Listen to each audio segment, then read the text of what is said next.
Welcome back to Boss JCB. I'm Carl, I'm Ben. and this is Tech Talk. This afternoon, we're going to be talking about sprocket nut security.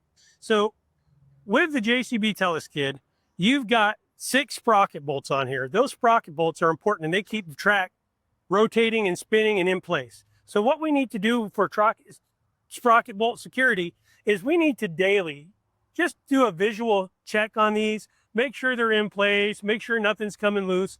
If you suspect something's coming loose or you see one starting to come off a little bit, we need to make sure we tighten them up.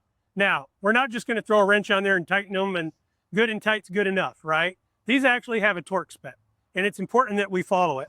So on here, it's going to be either 300 Newton meters or 221 foot-pounds of torque.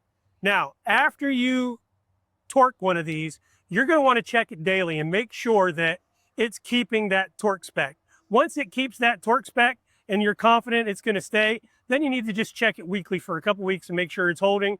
But otherwise, you're good to go. Just don't tighten it one time and set it and forget it, right? You do want to make sure it maintains torque security. This is good information, Carl. Thanks for sharing. Thank you, Ben.